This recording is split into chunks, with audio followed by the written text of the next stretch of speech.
Hi, everybody. So glad that you could join us today. I know that you guys have been working hard and listening to the previous 4 sessions.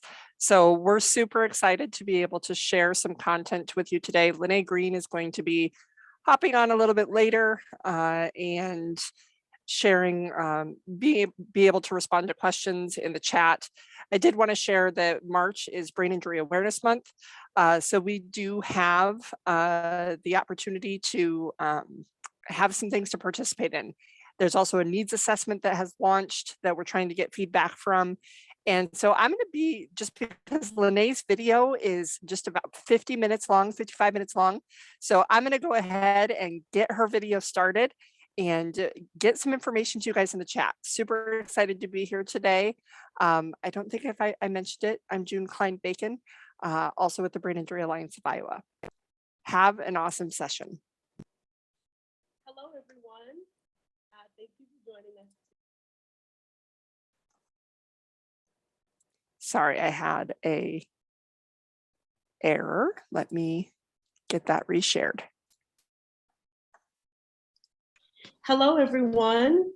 Thank you for joining us today. My name is Lanae Greene, and I am a neural resource facilitator with Brain Injury Alliance of Iowa. And thank you for coming to my presentation, The Journey Continues, a telltale discussion about embracing career pathways after brain injury. I am here with Nathan Becker and Megan Schmelzer. And so we are going to talk about their journey to employment after they obtained some their brain injury and see how things went for them and have a discussion around the processes of getting back to work, and once they got back to work, what life was like for them. So welcome, you guys. Thank you. All right, so let's just start. If you would, I would love for you guys about yourselves.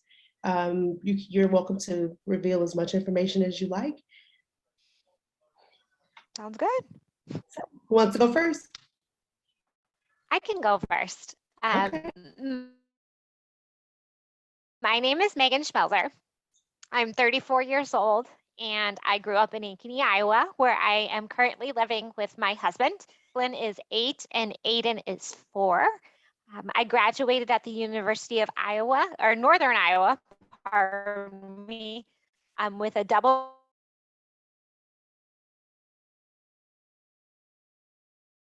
major in elementary and middle school elementary education, and I specialize in both literacy and social studies and math. I have a dog of being around kids. I absolutely adore it, and I'm grateful to be here today. Awesome, thank you. I am Nathan Becker. I'm 39 years old. I have 2 kids. Max is 10 and Blair is 3 years old. Both June birthdays, about 10 days apart, so that's wonderful. Married my wife, for this was our 15th year, so that's pretty nice.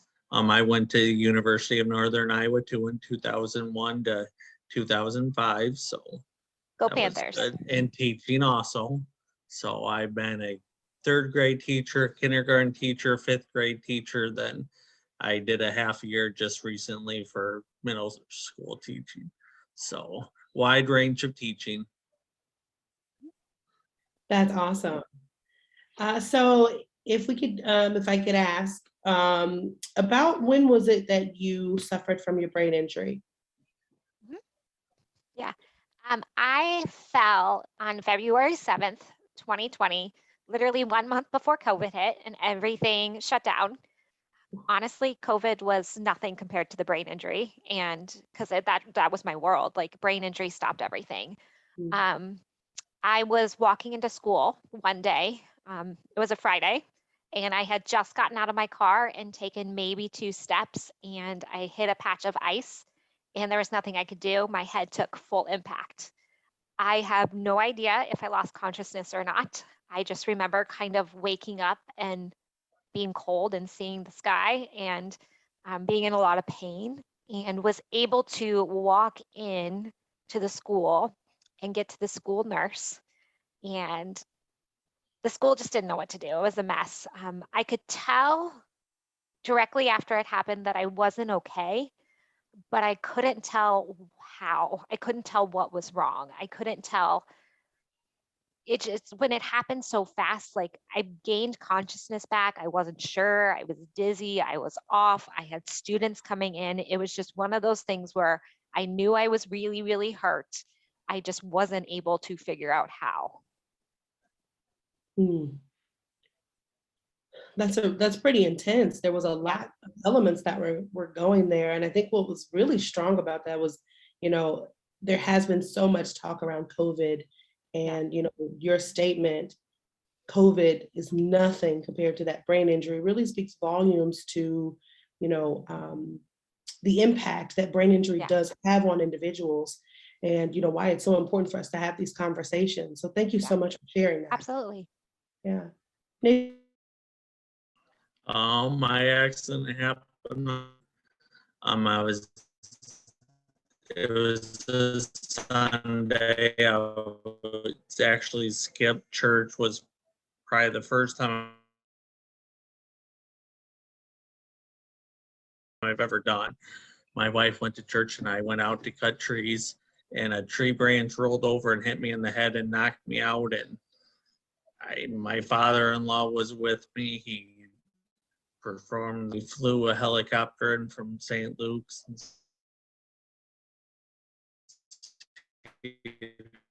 Rapids, and they saved my life there. It was actually the brain surgery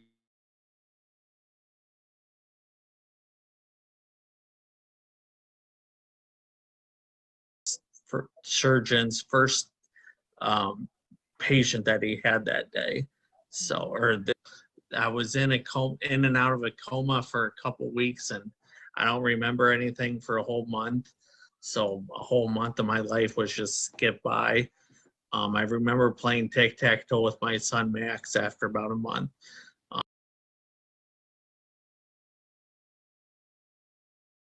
My right side of my body, my right leg, my right hand or arm or anything for probably about 4 months. It was off and on.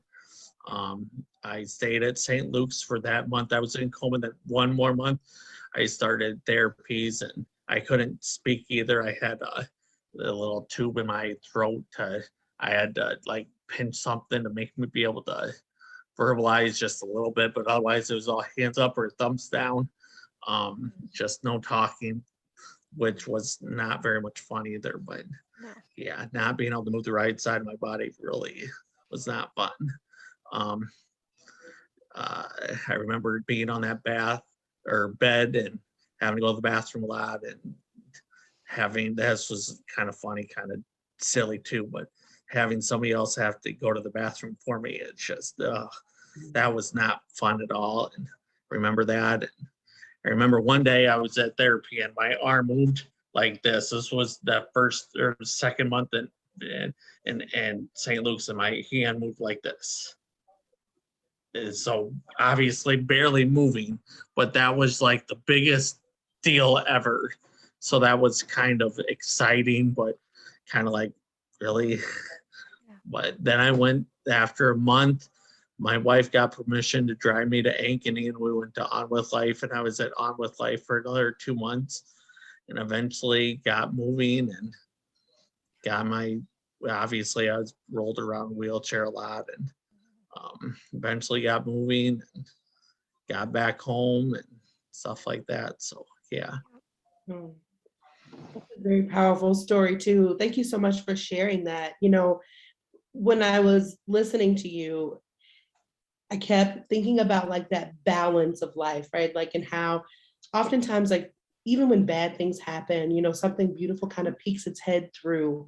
And it's just that those beautiful moments that are really important to help us kind of keep pushing and keep us motivated.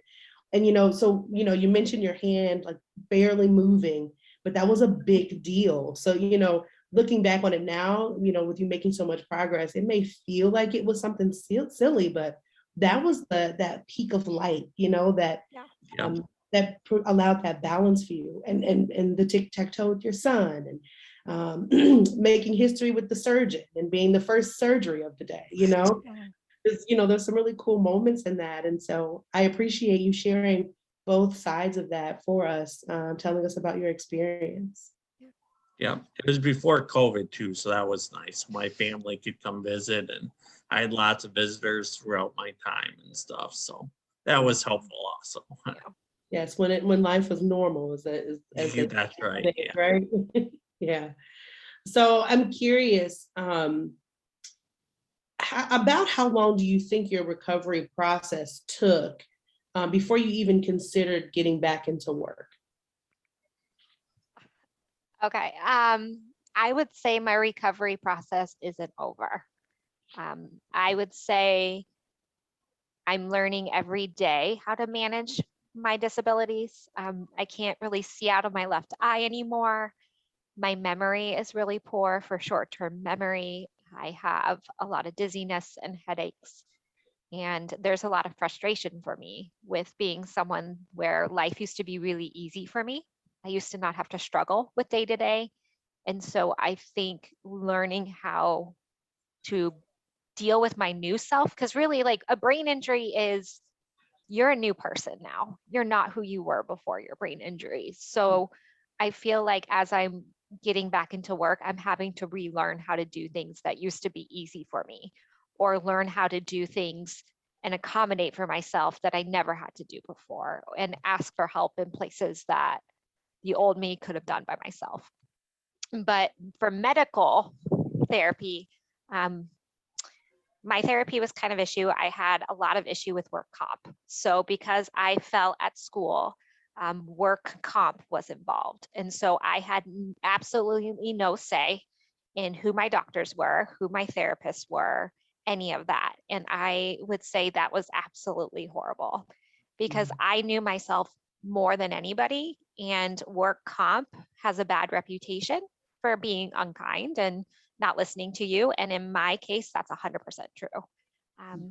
The first doctor they sent me to tried to assault me, and no one would believe me. And so when I requested another doctor, they wouldn't let me have another doctor because I made a complaint to the first one and reported him.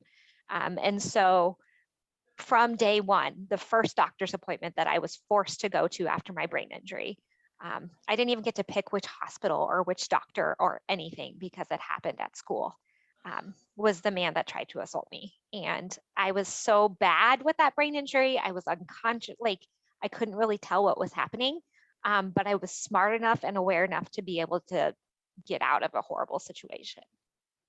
And then for me, it took work comp almost 2 months to get me therapy and to get me help. And so for 2 months, I was at home and I was dizzy, and I was telling work comp and my nice doctor that they put me with that I wasn't okay.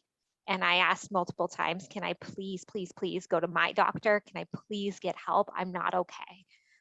And so they would not do anything until they could get me into a neurologist to really determine if I was hurt or not.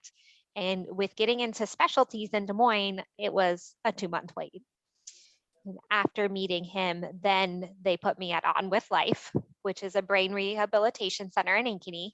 And since I live in Ankeny already, I was allowed to go home each day, which was huge for me. I got to go home and be with my babies. But I was there every morning from like 8 a.m. till noon, and we did physical therapy, speech therapy, occupational therapy. I mean, walking, bending, moving, brain puzzles, just anything you can think of. It was all day long. And then because of COVID, On With Life had a major outbreak, one of the first ones with COVID. And so they completely shut down, and they moved all our therapies online to try to do via Zoom, which for brain injury, recent brain injury people, like, computers are the worst thing ever. Like, being online is the worst thing ever. So I was not able to continue therapy through them because they were all online due to they have inpatient and outpatient, right? So I was considered outpatient because I got to go home. So they couldn't bring me in anymore for therapy because I was out in the world, and you couldn't risk the inpatient. And I understood that completely, like keeping people safe. So I had to then wait about another month or two for other physical therapy places and other speech therapy places to open. And the difficult thing is they couldn't get me in one location. So I had vision therapy in West Des Moines, and I had speech therapy at the hospital, Mercy, and then I had physical therapy in Ankeny. So my mom basically had to drive me everywhere for a long time. And I kept doing therapies until December. And then at that point, I was like, I can't keep doing this. Like, I can't keep doing this. There's absolutely no progress. The doctors agreed and we suspended it and then declared that I was permanent in January. So about a year is really how long it takes. Yeah, medically a year. Okay. There were a lot of roadblocks there, just listening, to your experience. And I'm sorry you had to endure those on top of, trying to heal as best as you can, and recover, and COVID and all of the things. So a lot of roadblocks, but you're here. So I love that. It's great. Again, that's that peak of light for me. I love to see the light at the end of the tunnel, if you will. So yeah, that was a lot. Nathan, it was a horrible experience, honestly. And I think if my school district, my employer, and work comp would have really listened to me and allowed me to have a voice in my treatment, I think my experience could have been completely opposite. Like, I really feel like my brain injury was a really bad experience just from beginning to end. And so if I can, through this conversation, prevent what happened to me to someone else, like I want to do that, because a lot of things went wrong from the instant to the end. I'm so sorry. And I really appreciate your full transparency with what happened. And this is a perfect example of why advocacy is so important.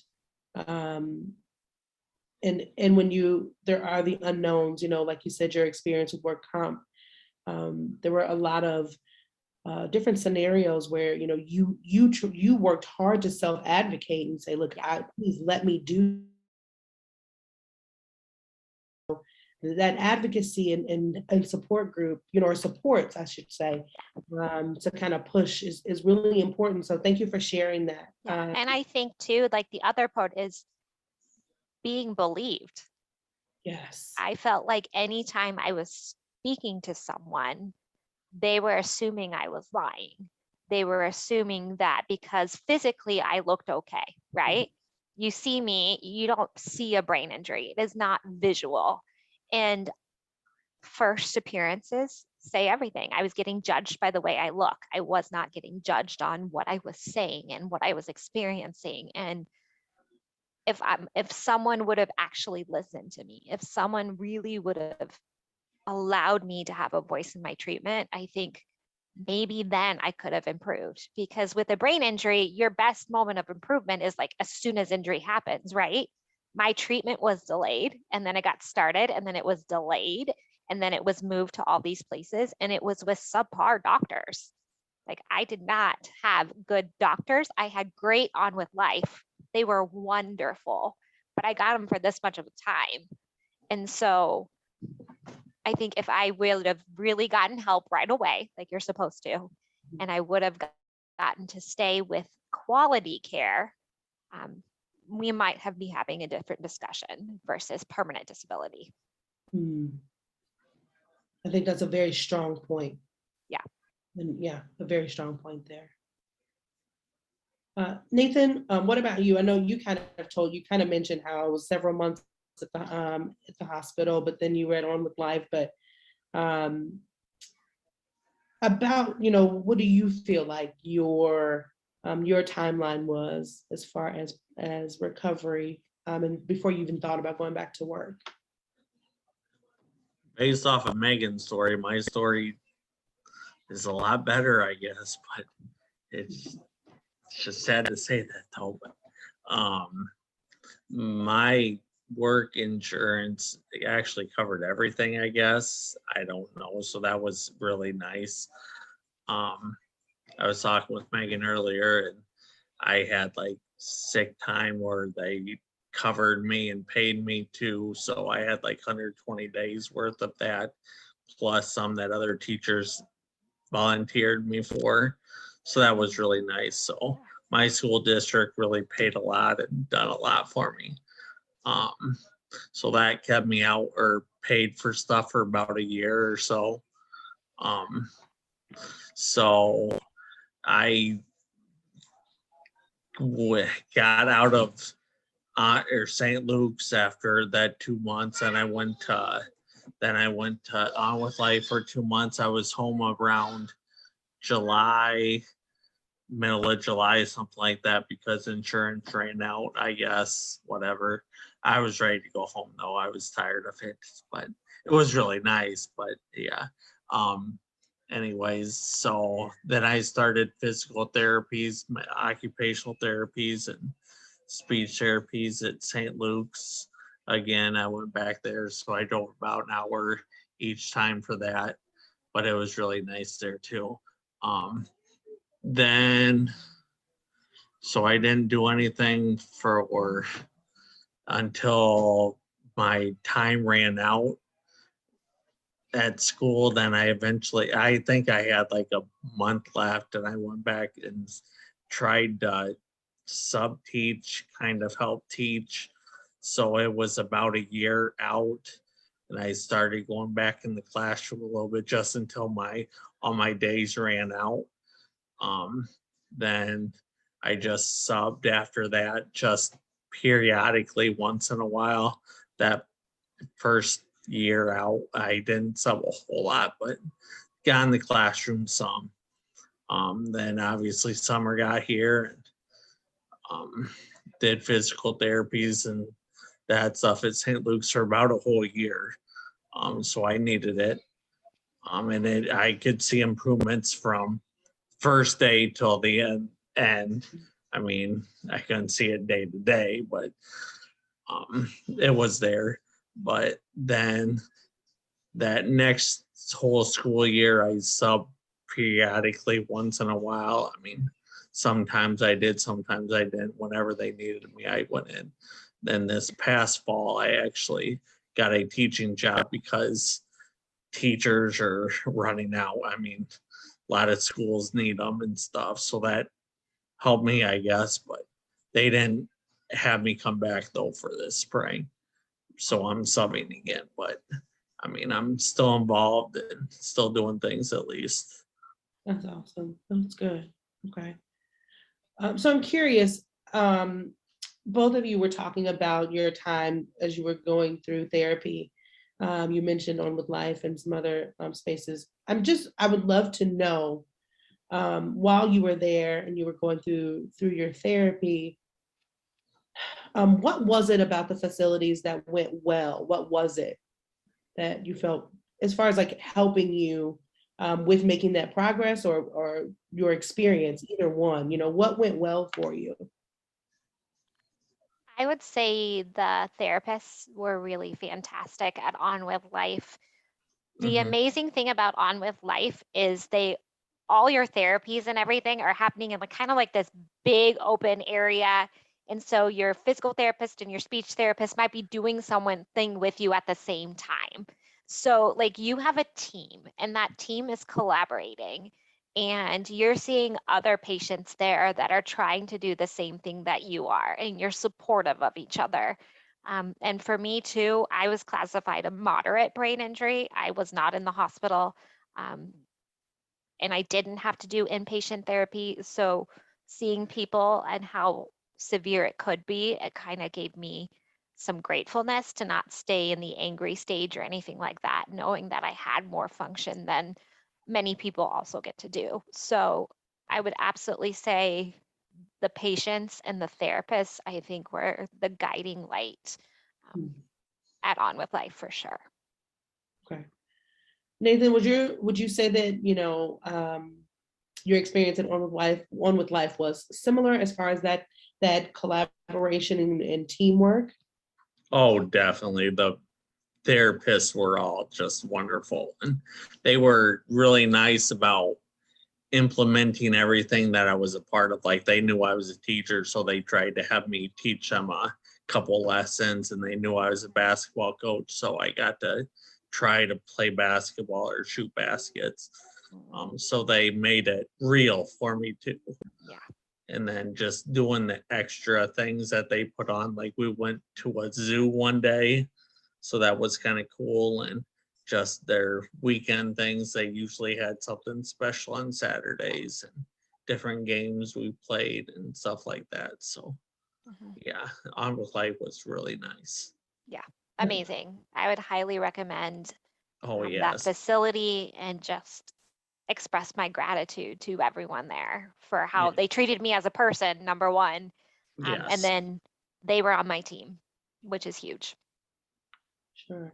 And Megan, I'm sure that was a relief Oh. after going from what you were dealing with before. You know, there was a lot of pain and trauma and a lot of hurt, and to be able to, you know, thankfully have a what sounds like a 180.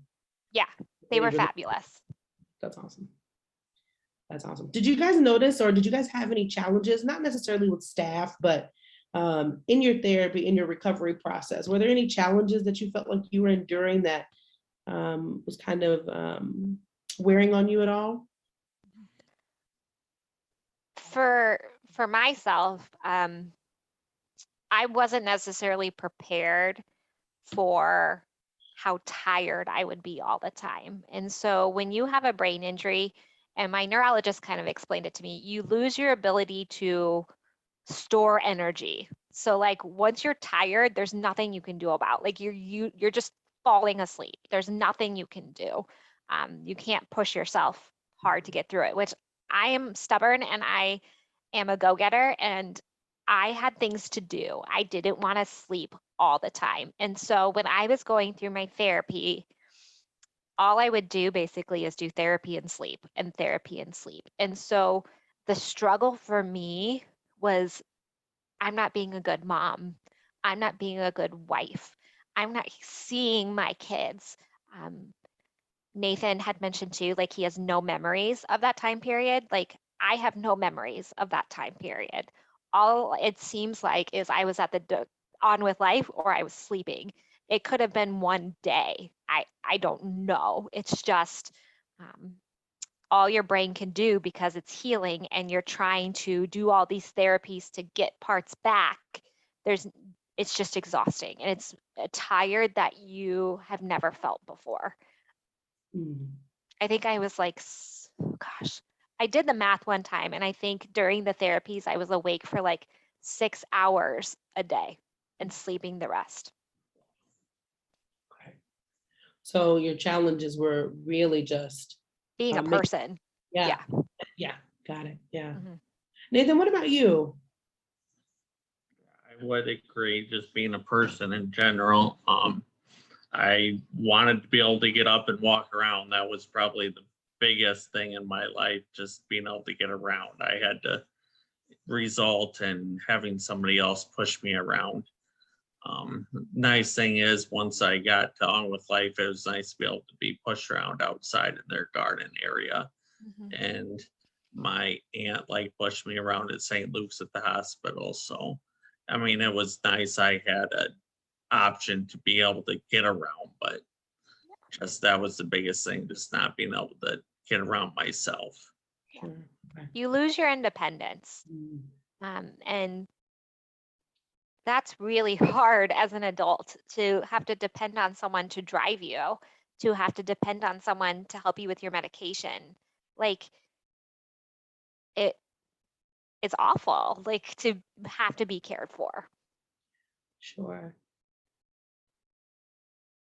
Yeah, I can definitely see that being a lot, and knowing that, you know, it was this way, and then boom, you know, it's, you know, here we are. So you all had your experiences with your recovery. You had, you know, your medical recovery. So Nathan, you were talking about how, you know, you, after going through your recovery and your therapy, that you started off kind of with subbing and that sort of thing. But I'm just curious from both of you, and Nathan, if you want to start, you can. Like, how do you know that you yourself was ready to go back to work?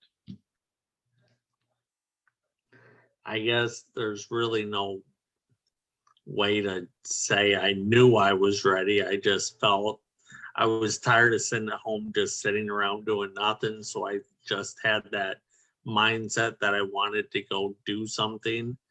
So once in a while I would sub, and that would kind of make me happy for the most part for some of the time. And then I just had to get back in it this past fall. So just mainly to have something to do. Okay. Did you miss it at all? Was there anything that you missed? That Oh made you yeah, wanna I get into that? just miss being around people and miss being around the kids and seeing how they would learn, and just, yeah. Okay. Yeah. What about you, Megan? I would agree with what Nathan said. It's almost like your days no longer have a purpose. And so you want to feel like you're still contributing to your Mhm. household or to your family. Or for Definitely. me, I've always wanted to do a job, and probably why I picked teaching, where I made a difference every day. And the mental health struggle of having a brain injury is so hard. And being home and just going to therapy every day takes a toll. And there's a point where you say, I'm ready to try life again, like sink or swim. We've done as much therapy as we could possibly do. It's time to go back and give it a shot and see how this goes. In my case, I went back with medical restrictions that the school was not able to necessarily accommodate. And so as a classroom teacher, I have 27 kids in a class is where I was at. And so my restrictions were to be with small groups of kids, because the movement of kids and the noise of the school and trying to read and track and think and remember was really, really hard. So my doctor wanted me to start with small groups of kids instead of a full classroom. So I was not allowed to go back to my classroom, which was incredibly hard. And so in my case, I was cleared in January to go back as a small group teacher, and the school was required to find a position for me. They didn't. They just didn't respond to the doctor's notes. They didn't respond to my emails or text messages or phone calls to my principal saying, hey, can I come back? Can I do intervention? Can I read with kids? Can I do something? But they didn't respond. And I think at this point, because I got hurt on work, like because work was responsible for my fall, they knew this was going to become a legal thing. And so they automatically thought, we don't want to deal with her. Like, she's a problem. She's the scarlet letter. When really, if they would have talked to me, I just wanted to be purposeful again. I wanted to make a difference. I wanted to be back with people, like what Nathan said. I just wanted to be back with people. And so they did not ever call me back until, with teachers, we get a contract every year, right?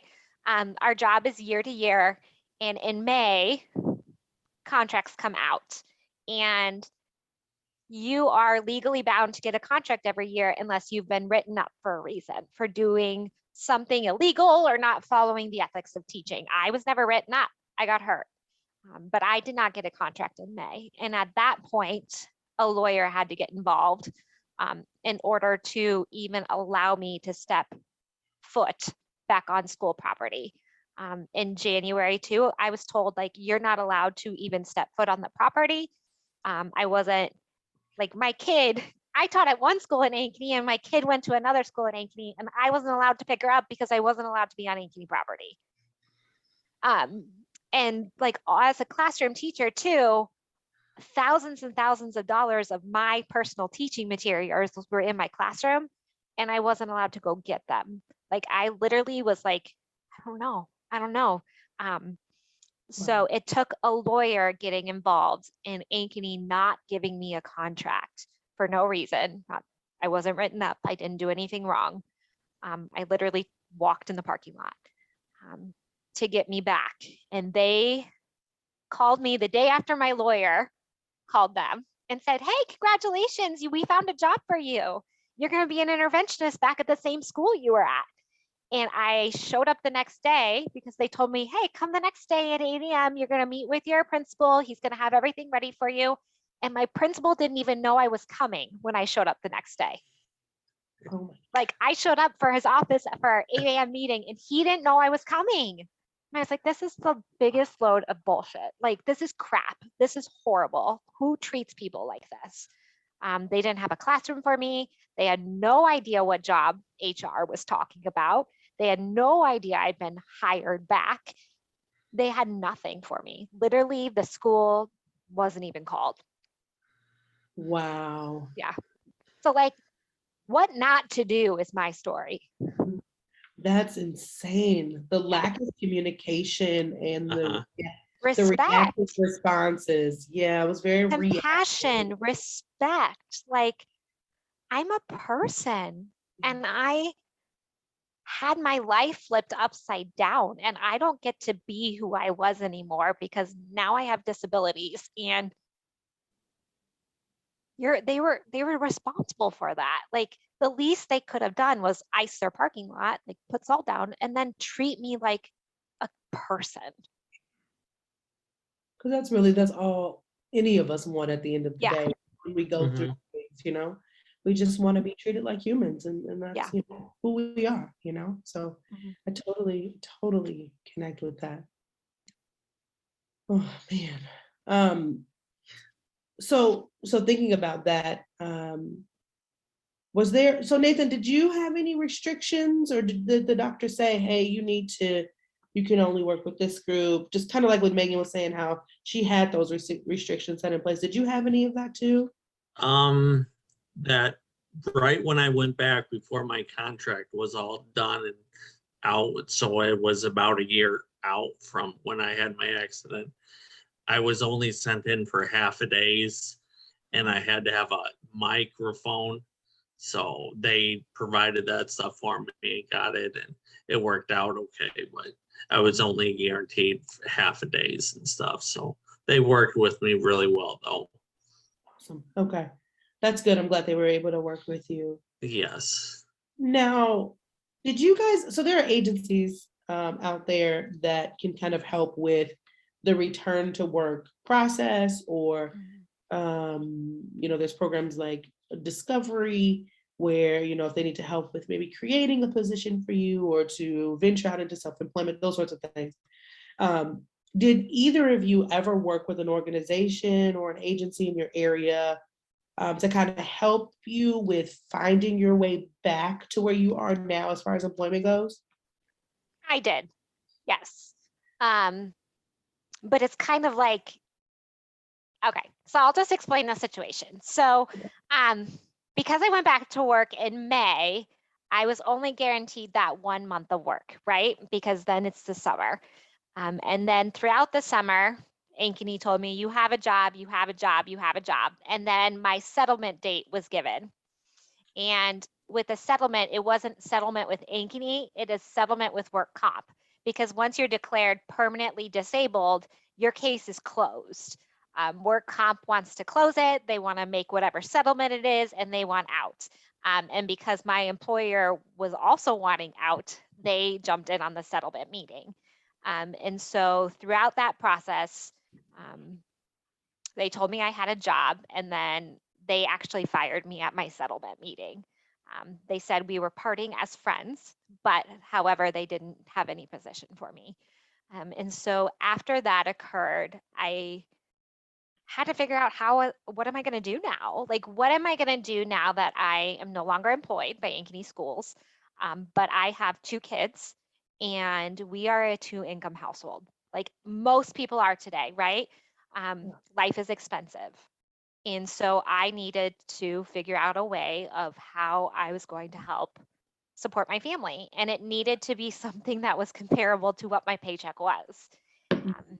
So I worked with an organization in Des Moines called Vocational Rehab. Sure.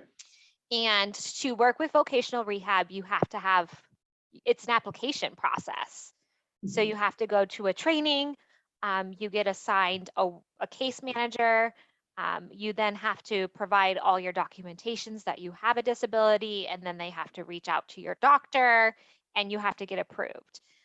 And then from there, they ask you what you want to do. And for me, I knew I had to teach. Like, I was the little girl that played school every single day. And I would, at back to school shopping, I would, like, with those flyers, I would design what kind of school backpack I was going to have and which supplies. So I was meant to be a teacher. So at vocational rehab, I told them that I wanted to tutor because of my work restrictions. I said, so if the school district will not work with my disability, I'm going to do it for myself. I'm going to accommodate myself. This is what teachers do every day. We accommodate for kids. I'm going to do it for myself. And so I've worked with vocational rehab because I wanted to open my own tutoring business, and I have. They have a small business sector of vocational rehab where a business specialist is helping me get my business established, help me make financial decisions, help me understand the business side where I have the teaching education.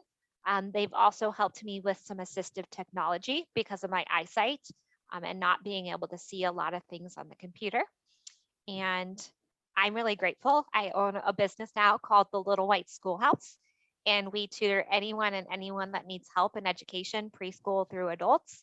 And I opened October 1st, 2021.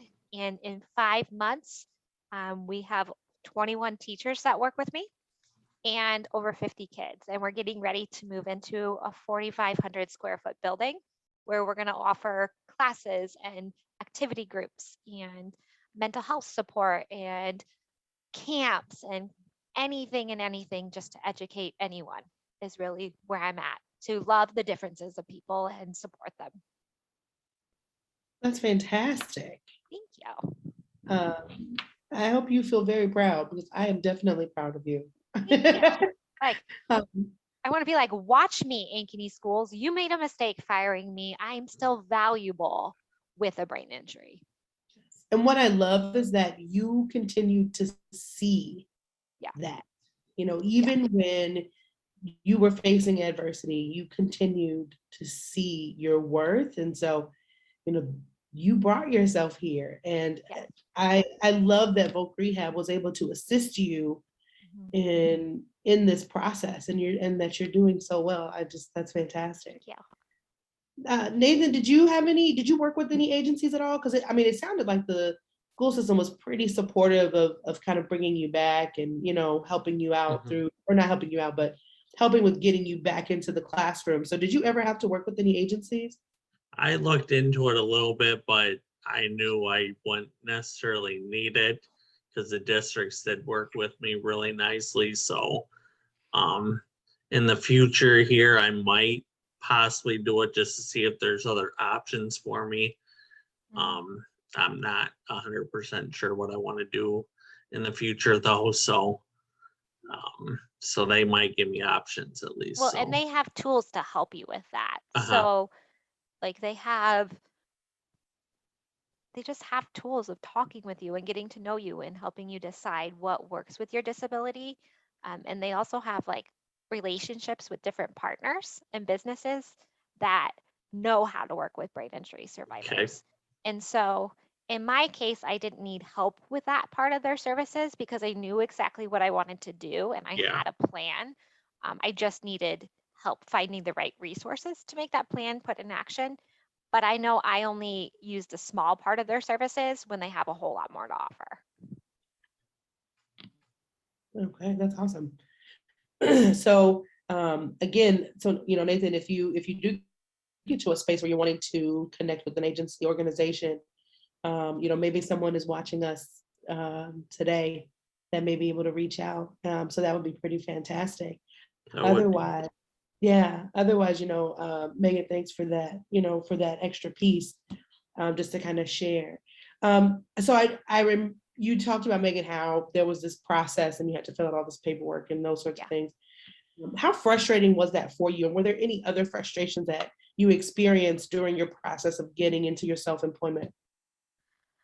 Um, my frustration was people that work with disabilities sometimes don't accommodate for those disabilities. So my frustration with vocational rehab, their hearts are in the right place. 100% their hearts are in the right place. They're amazing people. But every single piece of paperwork they've given me, I cannot see. I cannot read it because the font is too small and the pages are too busy. And educational government agencies are like notorious for cramming as much crap on one page as possible. It's printing budget, right?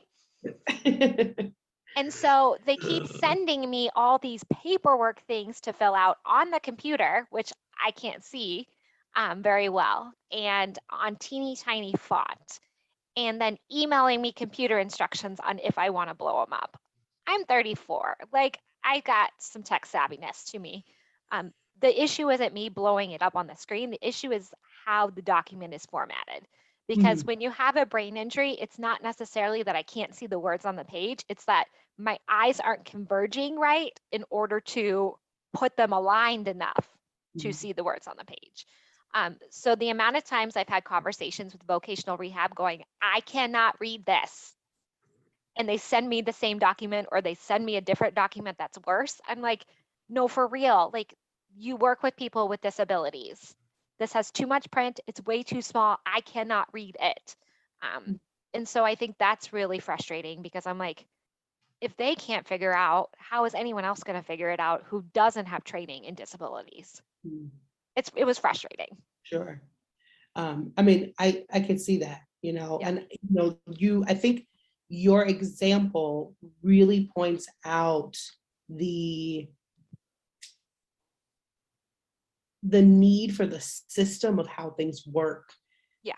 To be amended, right? Because like you said, their hearts are in the right place. Like Yeah. based on where you are, like you had a good support team Yeah. to get you where you are. And it's those systems that, you know, they have to follow that was creating that frustration for you. And so it would be frustrating for anyone, of course. And I think, you know, there are conversations about making these system changes. And I know that they're having these conversations at the state level, and I'm sure like your case manager didn't get into that, but I know that they're working to fix those things. So And I know too, like yeah. the paperwork they were sending me is the required paperwork of the Yes. government, because vocational rehab is a federally funded government, like it's funded by the state of Iowa. So yeah, it's crappy paperwork that hasn't been changed probably in 50 years. Like it's just not functional for what people with disabilities need. Sure. And I think having this conversation is what needs to happen so that the system can be exposed, so that people who are really looking out for your best interests and want to see you succeed can fully do their jobs and not have to take the blame for the part that they can't control, you know? Yeah.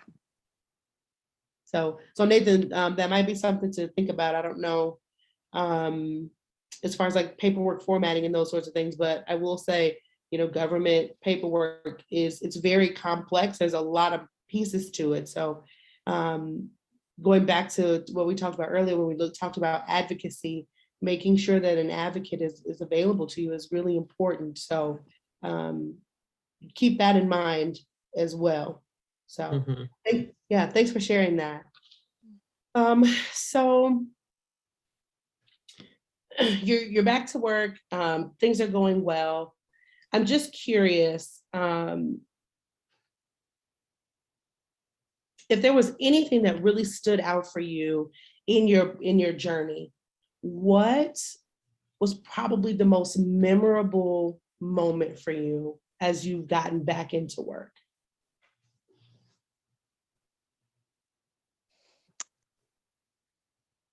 I think like you said, I'm really proud of the Little White Schoolhouse business that I've started, and being 5 months in and getting a 4,500 square foot building. I think the moment that really stands out for me is I wrote a business plan. And in my business plan, it was my plan to be the only tutor at my business for a year, knowing that it was probably going to take a long time to get started. And in a month in, I was up to 10 teachers of people that wanted to join me and teach kids after they've taught school all day and come tutor with me. And I had my prior high school math teacher call me and say, I want in, I want to do this with you. And so now we're 5 months later and I have 21 teachers that work with me. And I think looking at the beauty that's happened, this is something, opening the Little White Schoolhouse is something I would have never, ever done had I not had a brain injury. I loved being in the classroom, having this new opportunity and being forced to go out of my comfort zone, brave and take the risk, I probably would have never done it prior to the brain injury. And I'm proud of that. Yes. Nathan, what about you? Do you have what's for you thinking about your journey getting back to work? I would just say, just seeing the delight in the kids' face some days and them they're getting things figured out for the first time. I mean, just any usual thing that a teacher would say, I guess. I love Megan's story. That's given me something I think I should do. Maybe I should start my own company and start some tutoring, and that'd be kind of neat. I've got tips. You can have the Little White Schoolhouse in Cedar Rapids. That's an hour away though. I don't want it in Cedar Rapids. It's got to be a smaller town. So that's the problem where I live. No, never a problem. I'm sure it could happen if it can happen. But I love that though, because as an educator, it is about the kids. And, when you have to, when you're going through the journey that you all are going through. It's unlike any other organization. It was baby steps. And then you made your way up to where you could start walking, and then you're walking faster. And now there's a trot, so it's that gradual process. But I think at the end of the day, it's about doing what you love. And both of you have a great story that shows that you're able to either get back to what you did or were doing, or you can take that and you can tweak that to fit your new life. Yeah. So I think that, both points are very, very important here, just with the underlying theme of no matter what you go through, you can get to a space where you can fulfill whatever purpose is in your heart and mind right now. Mm-hmm. And so I think I love that from both of you, and you both had very different paths on how you got back to, to employment. So I think it's great. And I would love to know, when we're thinking about the case managers that you worked with or the staff that you worked with, if you could give them any advice when it comes to working with brain injury survivors, what's one piece of advice you'd give them?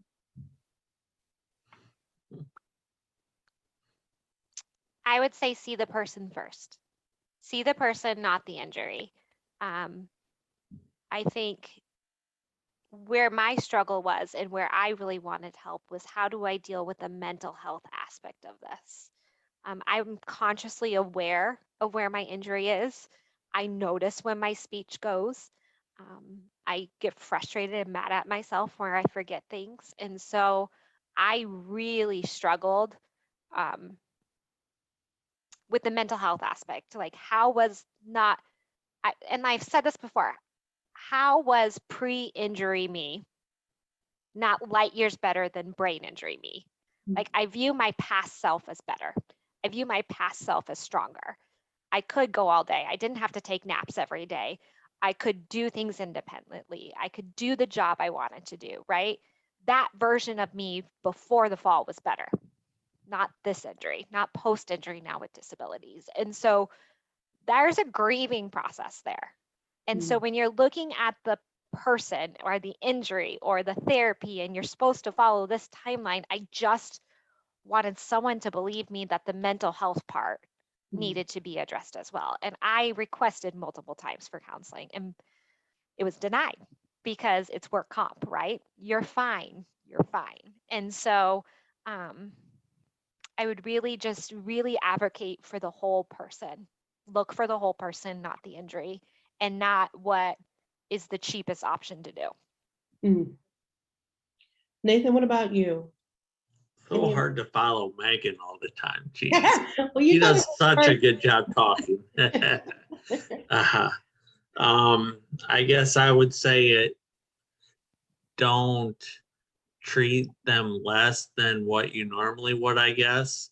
Just kind of like what Megan was saying. Once in a while, people kind of try to make things easier for me or do things for me that they normally wouldn't have done.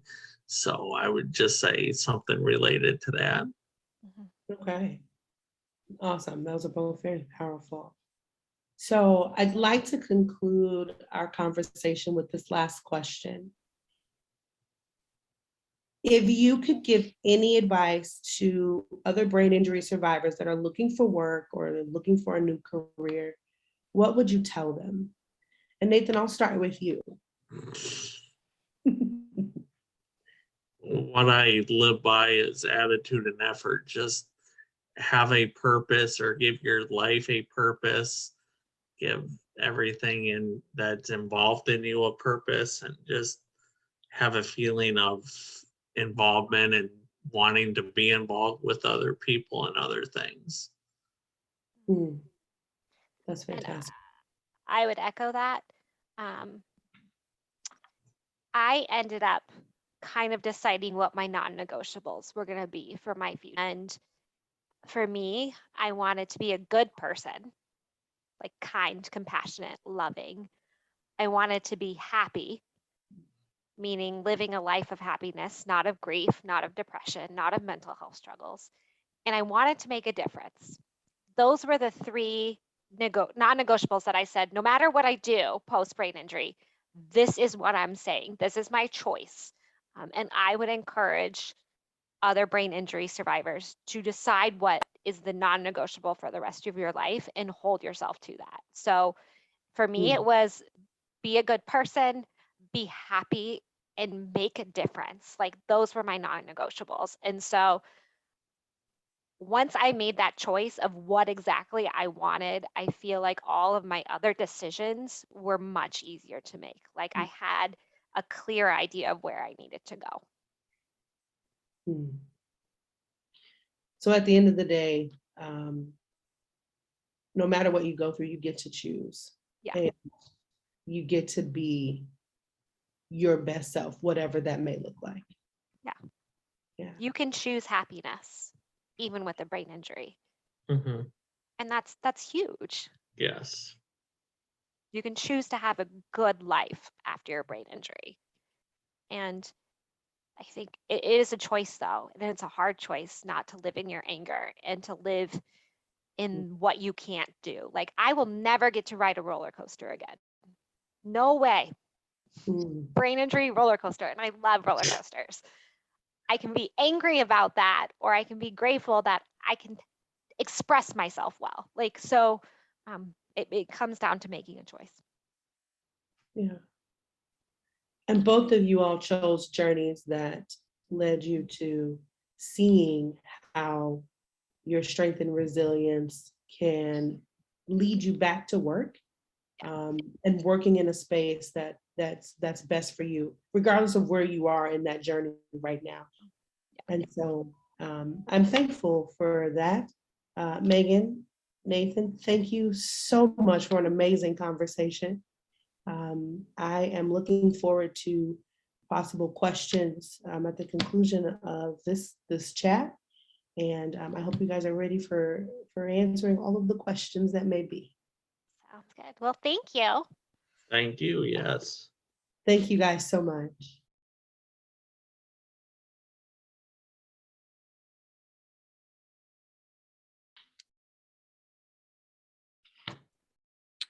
Hello, everyone. I know it's right at the end. I'm Lanae Greene, and I just wanted to say thank you. Megan and Nathan are here. And so if anybody had any questions, I know it's end of the day, but the conversation was so great that, we just kind of just let them talk. But if you all have any questions for Megan or Nathan, they are here for you and are ready to chat. How are you, Megan and Nathan? How's it going? Good. That's good. Going good. Well, there's a couple people that are saying thank you in the chat. No questions yet. I do have a question and would love to hear first. That session was amazing. I'm just blown away. Thank you, Lanae and Nathan and Megan. That just powerful to hear your guys' stories. As an advocate, specifically working with and for people with brain injury and their family members, what do you feel like we could do better to connect with employment programs that are out there to support the success that you guys have seen? That's a hard question. Because really in my experience, my employer was not supportive at all. I think the more it becomes acceptable for people with disabilities to need supports from the work environment, the more employees will know what to do. Nathan and I are both educators, so accommodating for kids is just what we do. It's not a no, you can't not do it. So I think with you guys being advocates, it's going into those employers and showing them how to accommodate. What does it look like? So that when we have to make an ask, it's not turned away or unreasonable for needing supports. I would say just getting to know the person in general, like you guys probably do, and doing that. And like Megan said, I would agree. Awesome. That was a great question, June. I appreciate that. Someone else in the comment chatted, you both are so amazing. Thank you for sharing your stories. You both have great stories to tell. And so I'm grateful that you guys chose me to share that with so we could share with everyone. Does anyone else have any other questions? Megan, Nathan, did you guys have anything you wanted to say to the remaining group? I would just say thank you for taking steps to recognize all that encompasses a brain injury. No one would ever choose this route. Like if you speak to anyone that's gotten hurt, we would never choose this path. We would never choose our disabilities. And so knowing people are there to support us and understand is sometimes just what we need to get through the day. And that's huge. And having you guys here means you have a heart for helping people that have been injured. Yeah. Ditto. A man of few words. That is definitely. That's right. I love it. Well, thank you guys so much. I know it's a little after the scheduled time, so I appreciate everyone that was able to stay for those several moments. Thank you to ICEE for the platform to share Megan and Nathan's story. And thank you to Diane Hernandez for the collaboration efforts that we made to bring this story to you guys today. I hope you all enjoyed our conversation. And if you have any other questions, you feel free to reach out to Amy with those questions, and she can connect those to myself or to Diane, and we can assist you all as best as possible. Thank you all again, and enjoy the rest of your day.